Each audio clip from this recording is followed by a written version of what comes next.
Okay, so welcome back to my shed. Just coming up to end of week 2 of lockdown. Been getting quite a lot of music made. Hopefully everyone has been. So this is my second top tip. So I don't know if people saw the last one, but I was looking at taking harmony out of a piece of audio using Ableton's Convert Harmony to New MIDI track. So we used this. I'm going to carry on with the same beat, and I'm going to show you today. We're going to look at a bass line, a real simple way of adding a bass line or creating a bass line. So this was the original sample, the Chet Baker piano,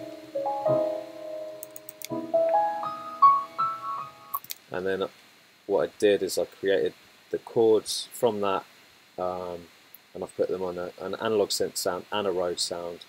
Panned them a little bit, or pan them slightly separately, and I've added some drums.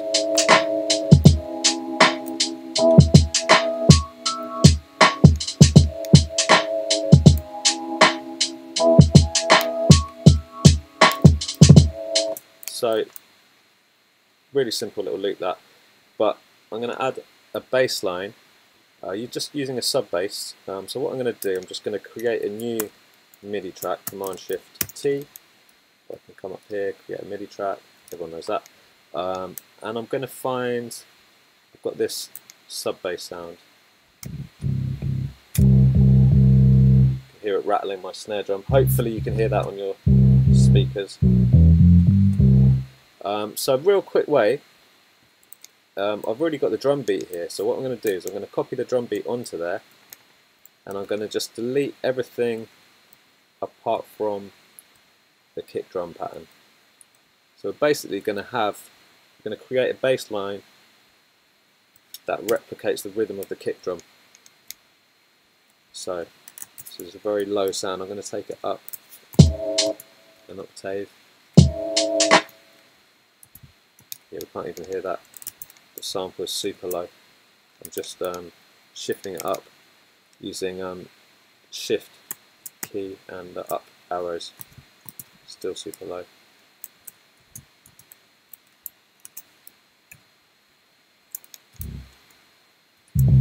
There we go.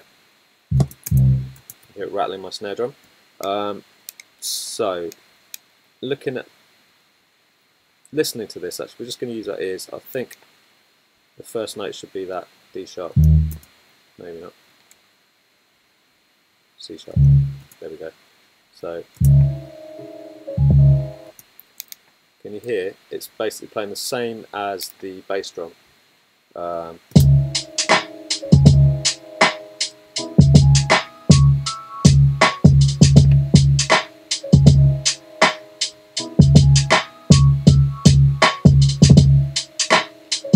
So the first note is right. I'm going to take this note down. We'll click on that, we'll be able to hear it as I move it. I think that's second note.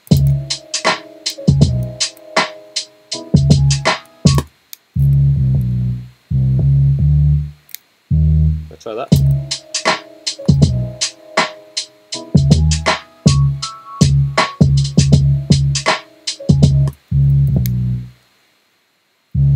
Or maybe this one I'm going to take down lower.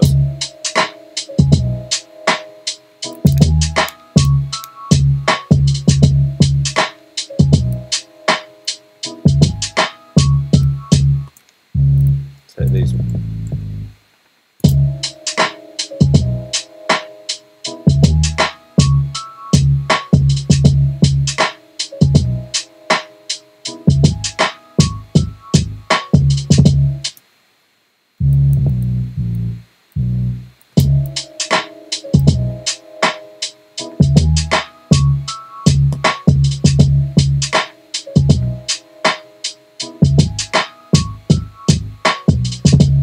So it's very simple, literally just following that kick drum pattern.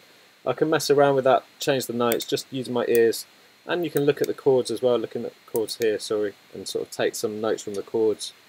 But I worked out we're basically in C sharp minor, so we're just like using some of those notes from that key. So the next thing, so we've got a bass line literally just following that kick, so it's turning that kick drum into a tuned sound, but what you're getting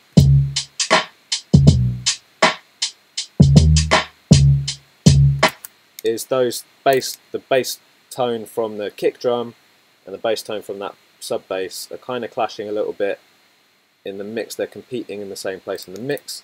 So I'm just going to give one extra little tip, which I'm sure a lot of you know already, is sidechain compression. So we're going to use a compressor to basically duck down the gain when the kick drum interrupts the bass sound. So what you're going to hear is the tail end of the bass sound with the thump of the kick drum, so that like boom, like that sort of thing. I can actually also increase the length on this bass sound, so you're going to hear a bit more of that. So what I need to do, coming into the bass, I'm going to open up a compressor, audio effects, use the glue compressor, really nice kind of vintage sounding compressor on Ableton. We're going to open up with this menu here, this arrow here, we're going to open up this option to add sidechain here. So click on sidechain, and now you're deciding where you want that sidechain to come from. We're going to go into the drum beat, the drum rack, and then if I look in here, we can find the actual kick itself, kick post effects, that's fine. So now, it's not doing very much because I haven't really tweaked the compressor, so I'm going to turn the threshold down on the compressor.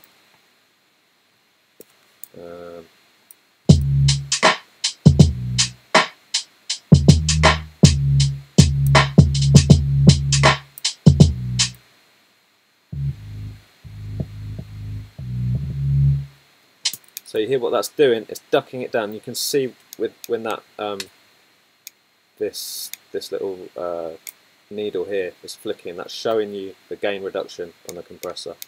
I can turn that up to full as well, and it's going to be even more extreme.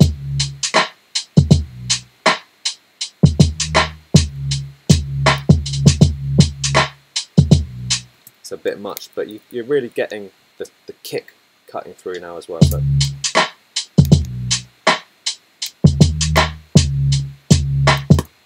Hopefully you can hear that bass where you are. I'm going to play all of it together again now. Let's just unsolo it all.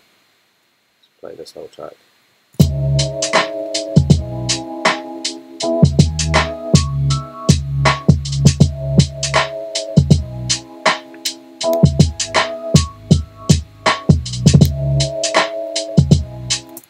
So, unless you've got something that plays bass, you probably can't even hear that bass line, but you get the idea.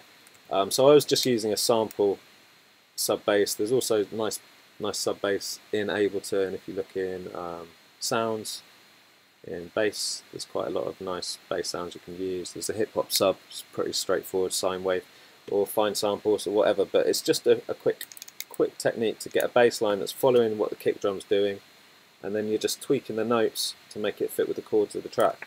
So just to recap then, what we did, we created a new MIDI track, put a bass sound on it, we copied the drum MIDI over to there, deleted everything but the bass drum here, and then find the notes up here